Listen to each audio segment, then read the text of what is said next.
Welcome back, friends. We're going to start layer 2.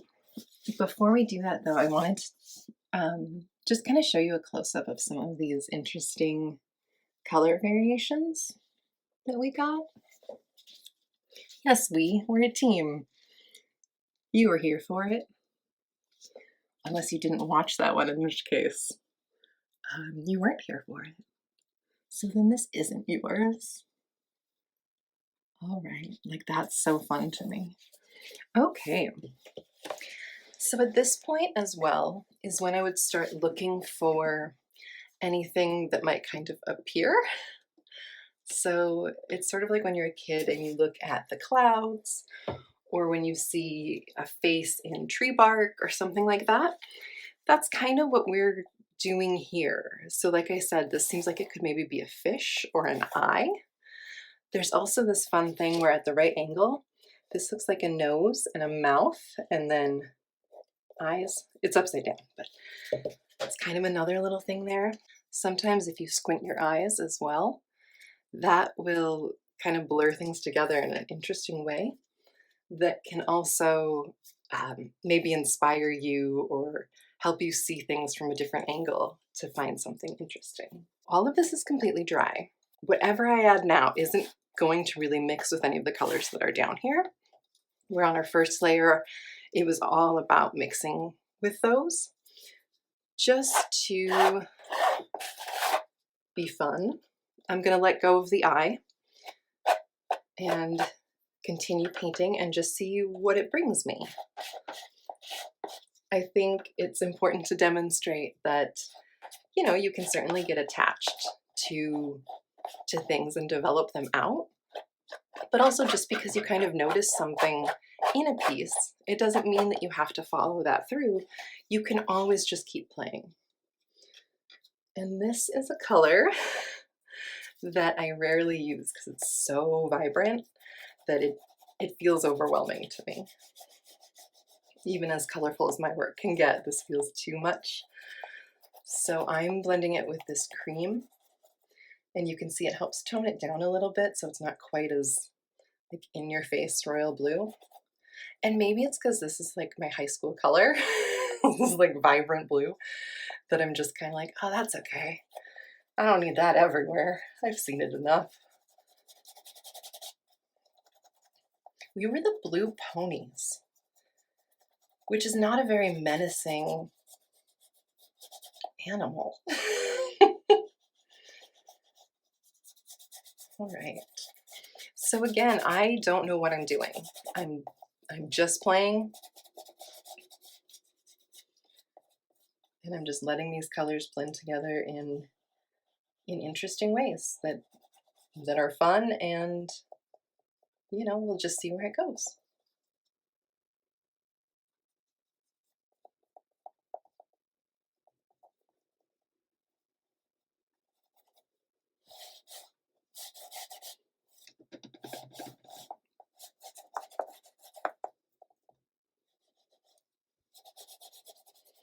So I sort of like this, so I'm just kind of making a little box around it, but you can make any shape around it. I'm just doing that solely so that I keep a little bit of it for now, because I do enjoy it. That green and those magentas are fun together. So that's one way you can kind of save bits that you like.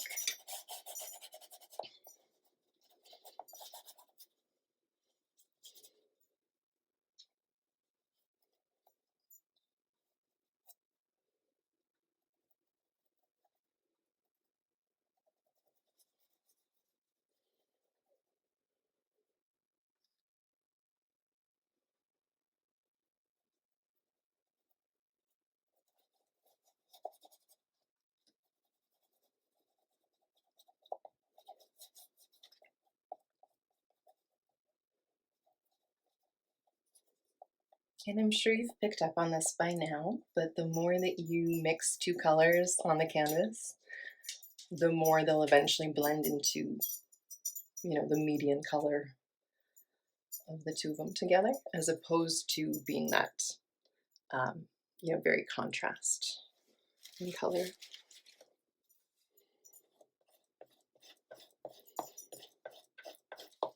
So I'm bringing in the palette knife here. And I really enjoy it for the different textures you can get with it.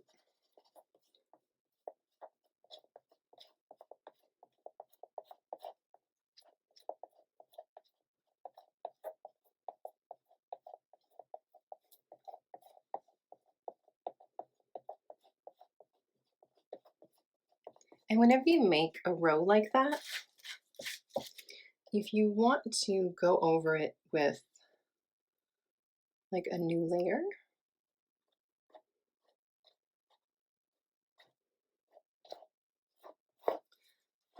that also gives you this automatic dimensionality to your piece. Even if you don't know what necessarily this is or what it would be, it's all just patterns, fun marks. That's all we're doing.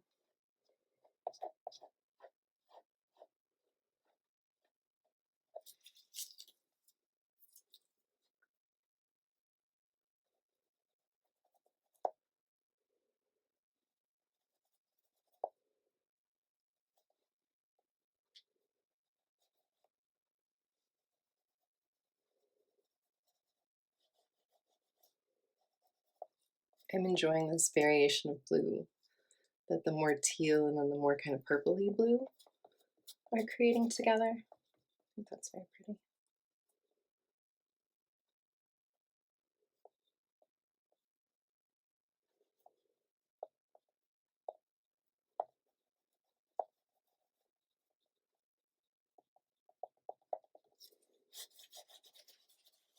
Oh, it matches my gloves. Well, that's fun.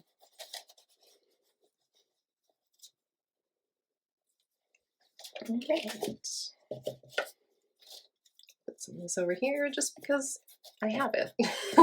So we'll just get that off my fingers there. The other fun thing about this is you can just really use it as or view it as just trying to use up your paint that you've made. So if you're really not sure where you're going or whatever, just, put out a little bit of paint and then use it all up. And once you've used it all, step back and take a look at where you are and see how you feel about that without trying to think too much about how you're applying it to the canvas. Eventually, if you kind of play with this kind of painting long enough, you'll find that you just get into a flow of it.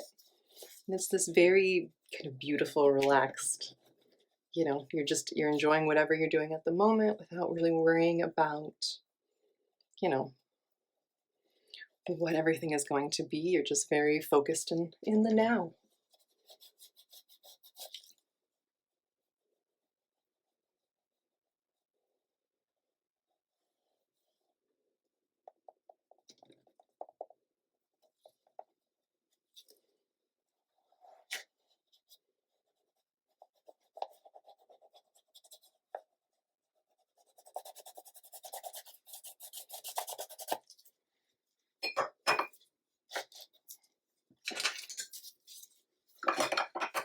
I'm working with fairly soft-bodied paints today, so they're not as liquidy, but if I make my brush super damp, then they just become liquidy because they don't have a choice.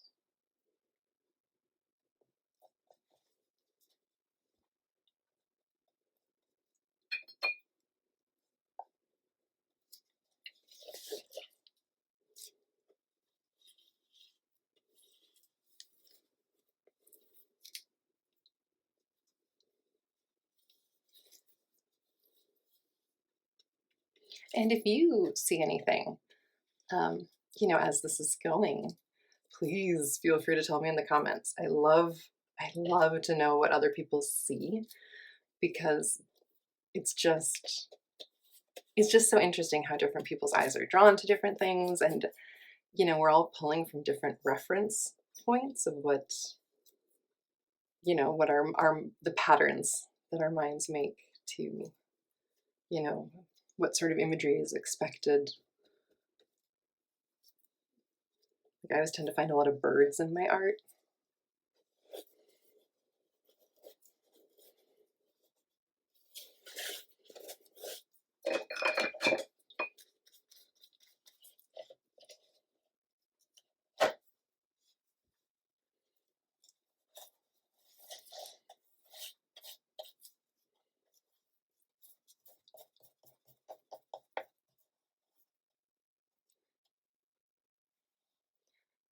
The whole point of painting is you, not the painting.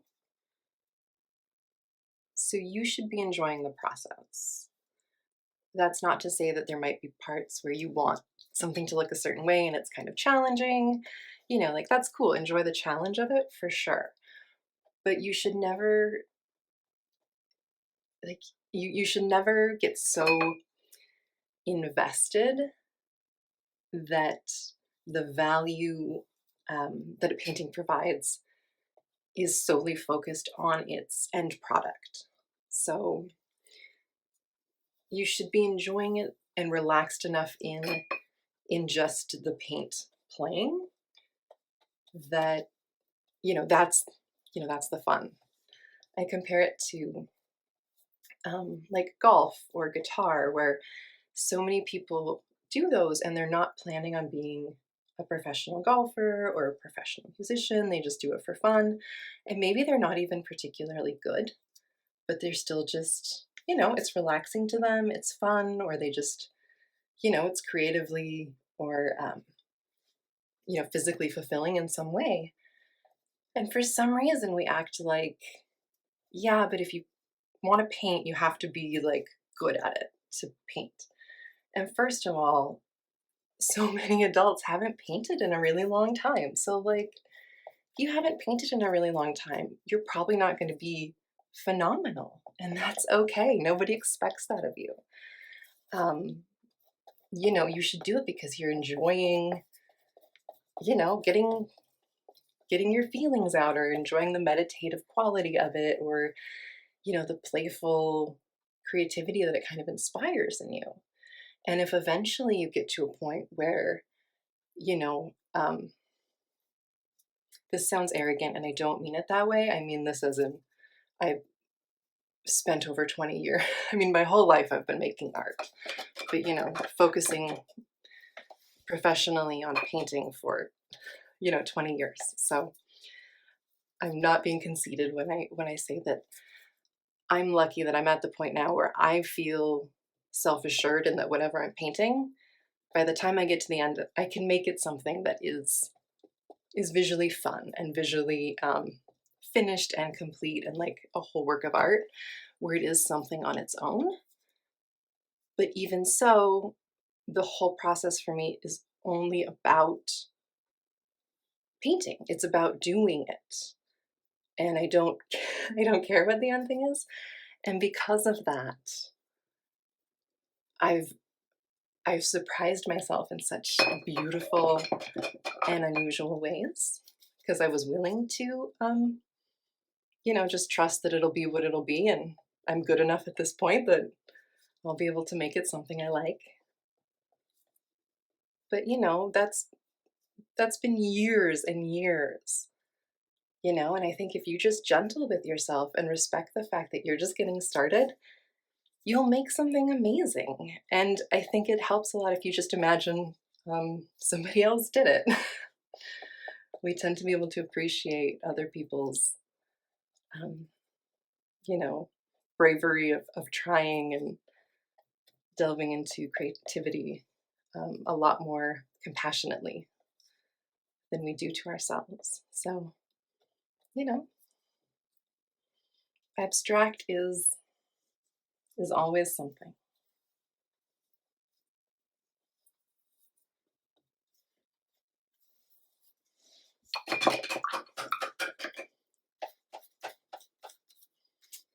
Right. Let's bring in some more of this green here.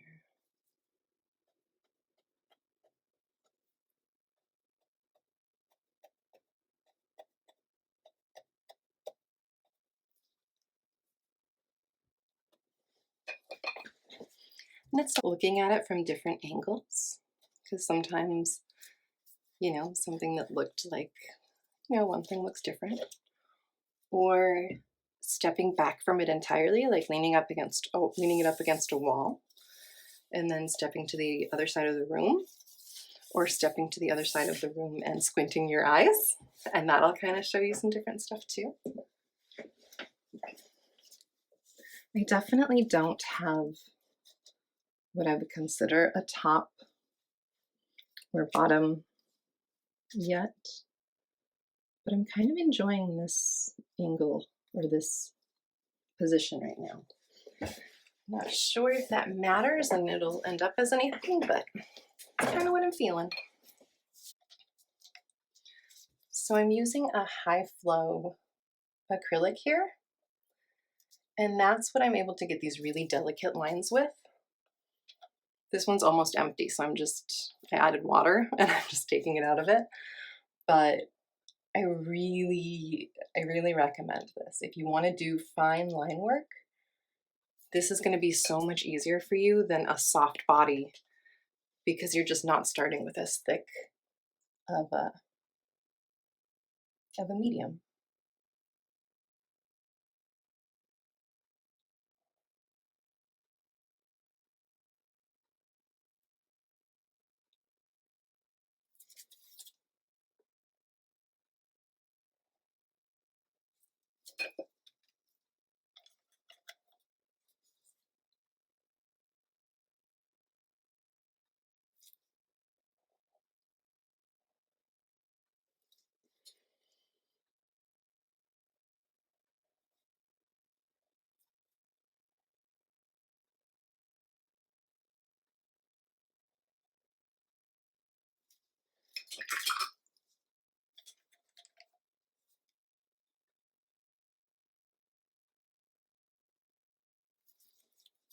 And you'll see the difference here where this is wet and this is dry. So you get much cleaner lines when you're going on something that's already dry than when it's already wet.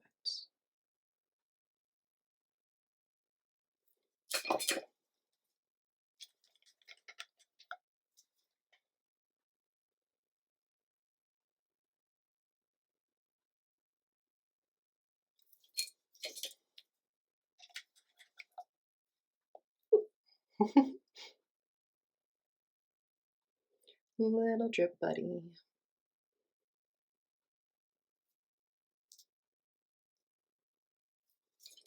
It's kind of fun.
And if I want to bring back some of what was underneath there,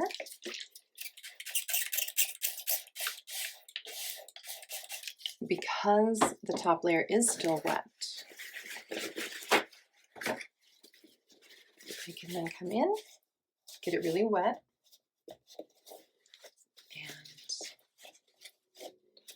and can kind of pick it off like that.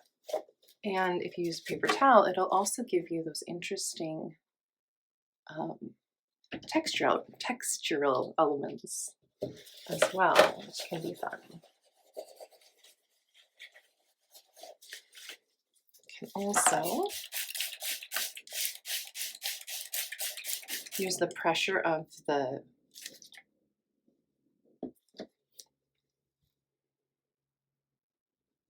nozzle to actually kind of like sort of pressure wash it, I guess.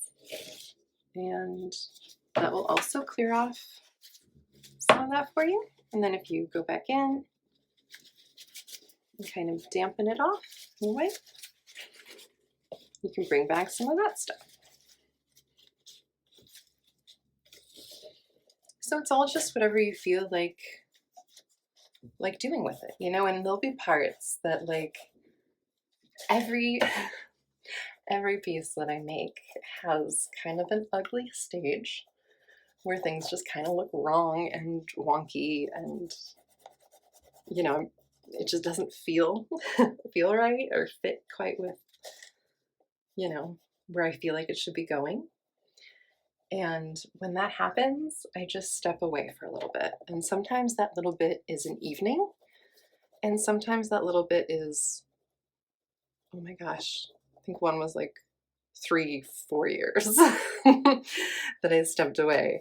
But then eventually I do finish and it's always awesome. Like it always turns out great. I just have to let myself step away and release my expectations and just, you know, relax into the process again and just refocus on enjoying it. Because usually when I get too caught up in what I think it should be, or, you know, something like that, I kind of hold myself back. So I've learned to just, you know, step back, relax, and then revisit it.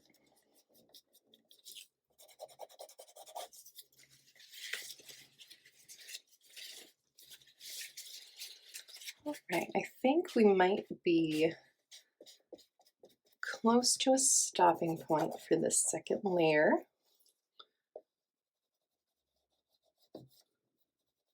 And then we'll let this dry. And we will come back again. And if you know, if you're painting along, if you're doing something similar with me on your own, awesome. I would love to see how that looks. That's very exciting to me. But also, you know, if you're painting and you get to a point like this and you think this is it, I really enjoy it, I think it's great, I'm going to leave it, then just leave it. But don't leave a painting because you're scared of wrecking it. You should never be scared of your art. You should always, that was the point I guess I was trying to make. You should never be afraid of your art. Your art is for you. You know, it's something that flows out of you. So you don't have to be afraid of wrecking it because you're the one who decides what it is anyway. And if you change it, then it was supposed to be changed because you're the creator. So, you know, you just have to learn to trust yourself. There we go. So there's our layer 2. Thank you, friends, and take care of yourselves. It's a weird world, so be nice to yourself.